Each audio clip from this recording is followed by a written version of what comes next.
Hi, I'm Claire, and this is my slightly belated TBR for the NEWTs portion of the Magical Readathon. The Magical Readathon is hosted by G over at the Book Roast, and it is a beautifully complex Harry Potter themed readathon that lasts a whole month, and you have to sit for your magical exams. So we did the OWL, the OWLs portion of the exams earlier in the year, and depending on what OWLs you got, you could choose to sit some particular NEWTs to get to a particular wizarding career. I will leave links to everything that you need if you want to look at this readathon and do it. If you've not seen it, take over booktube by storm. But without further ado, let's talk about what I'm going to be reading in August. Now, I'm doing really well with my Goodreads challenge for the year, but that's because I've been reading a lot of short fiction, novellas, short stories, comic books, so I want to focus on reading novels in August. Maybe not the friendliest thing for a readathon, so we'll see how it goes. Originally, I wanted to do either the Pushaneer career or the Wandmaker career,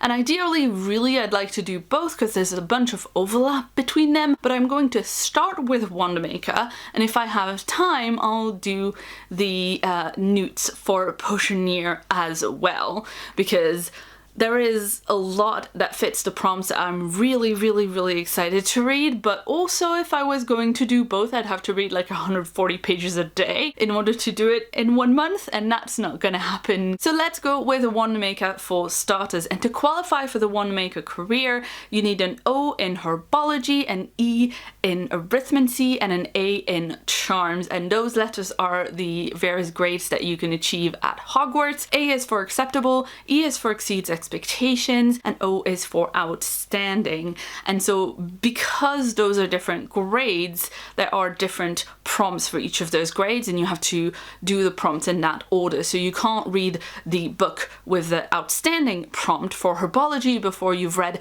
the acceptable prompt for Herbology and the exceeds expectations prompt for Herbology. I hope this makes sense, and I hope you've not heard this 5 million times on different people's TBRs. In any case, the A prompt for Herbology is to read an audiobook. Now, I read a lot of audiobooks, so I decided to pick something that was specifically good in audio for this prompt to kind of I guess satisfy the spirit of the prompt a little bit more than just read an audiobook, of which I have a bunch on this list. So what I'm going to be listening to for my A in Herbology is Sadie by Courtney Summers, and this is specifically good as an audiobook because it's a story that's told in dual point of view. One of the point of view is a runaway girl who is trying to, I think, avenge the death of her sister, and the other point of view is a podcast. The audiobook has a fully performed podcast with music and guest voices and stuff, so I thought that would be a really good one to satisfy specifically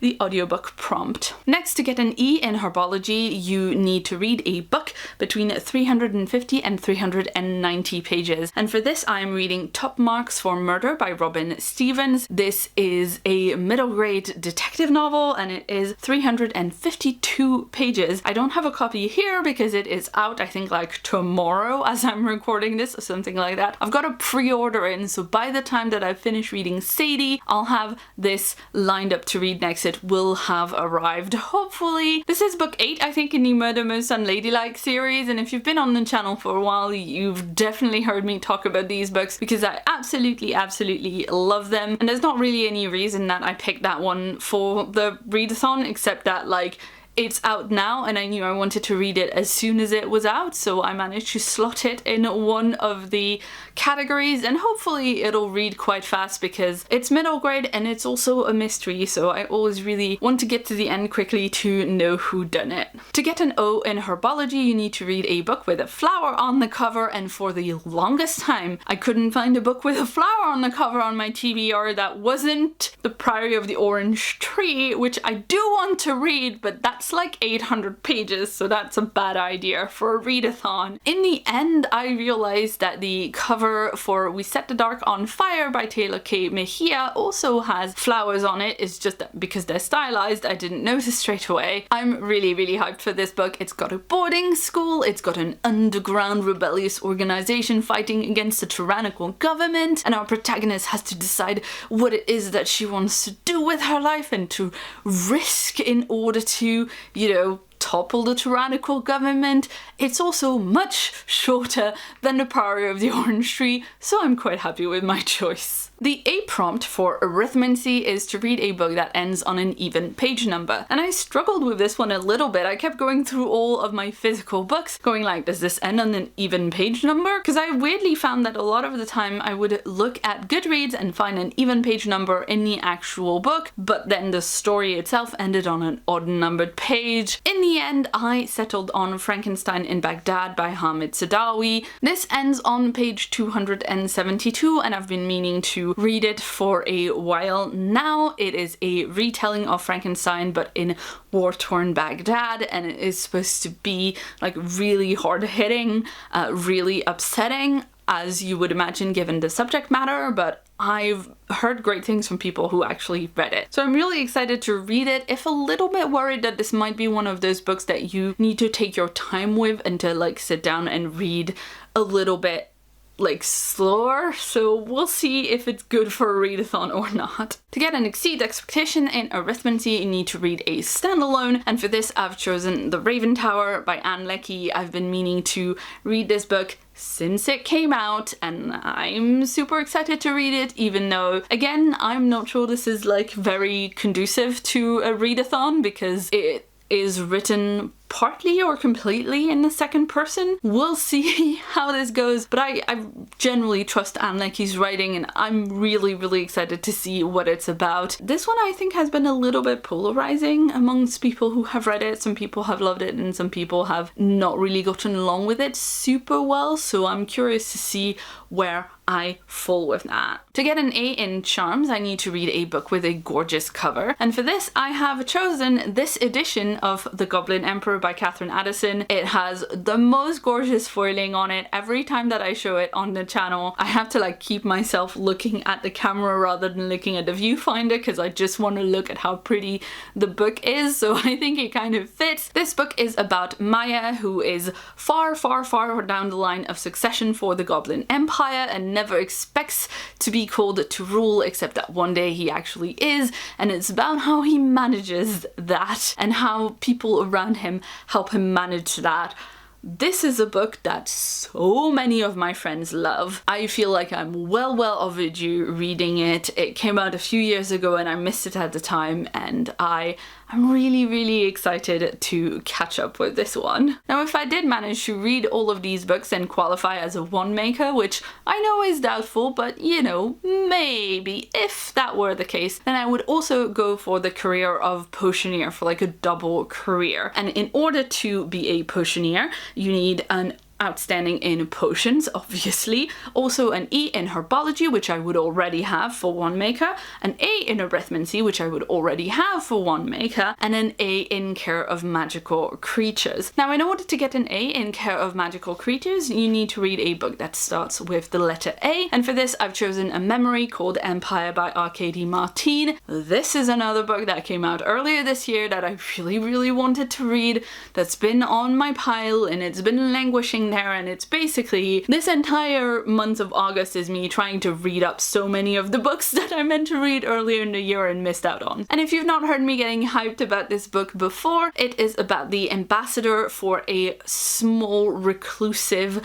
mining station, I believe, who goes to a new posting because her predecessor has died, and when she gets there she discovers that it might have been a murder, and she has to figure out what happened, who done it, is she in danger, how can she protect herself. I really can't wait to read this. The way it's been packaged and marketed and blurbed, I get major Ann Leckie Imperial Raj kind of vibes, and I loved this series so much that I really hope I am right about this. And now on to potions. To get an A in potions, you need to read your friend's favorite book. And for this, I went to Chelsea from the Reading Outlaw, who told me that I should absolutely be reading Red, White and Royal Blue by Casey McQuiston. This is a romance novel that's basically a royalty AU if you're into that kind of fanfic, which I definitely am. Literally all I know about this book is that it's an enemies to lovers romance between a member of the royal family and the first son. So I'm assuming that's like a member of the British royal family, some kind of a prince, and the son of the president of the US, and they like meet at a function and really clash and like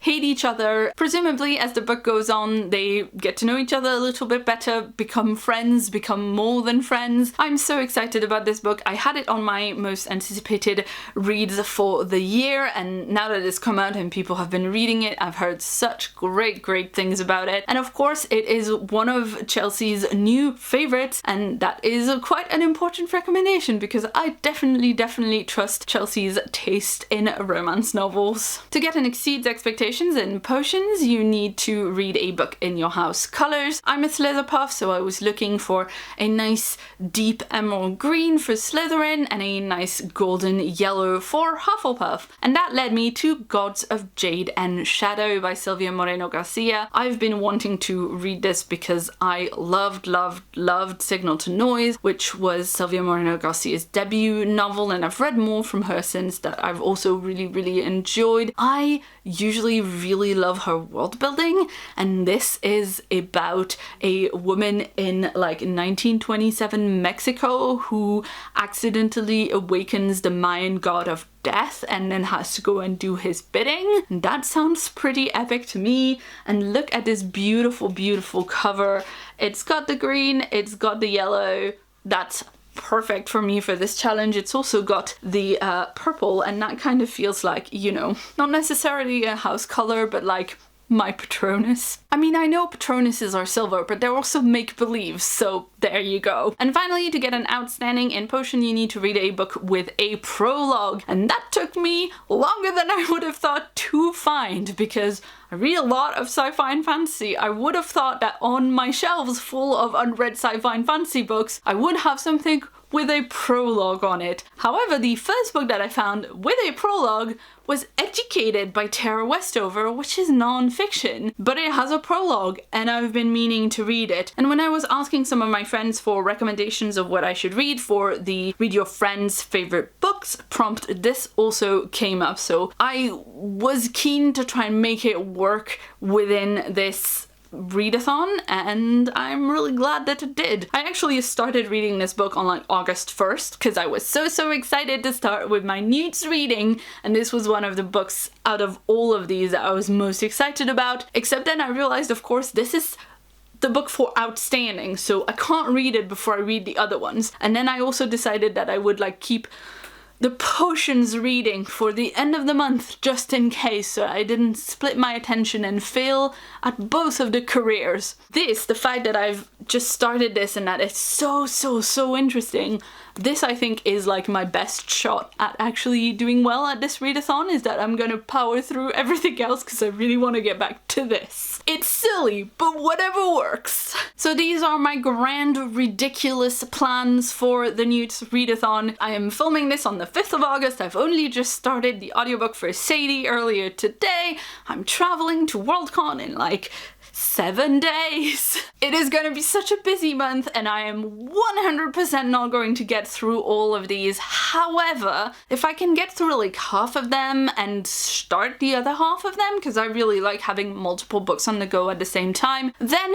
I will count it as a very successful readathon, and I will, you know, still call myself a one make potioneer because it's cool and it's fun, and that's what readathons and booktube is all for anyway. Let me know in the comments below if you are doing the NEWTs, how your reading for the NEWTs is going. If you've got a TBR video or blog post or an Instagram post, let me know about it because I definitely want to go and check out more of them. TBRs for readathons are some of my favorite videos to see, so I would absolutely love to check it out if you've already done this, which you probably have because I'm quite late to this. If you'd like to see more from me, you can check out a previous video on screen right now. And if you haven't yet, please hit the subscribe button that's on my face for a new video from me every week.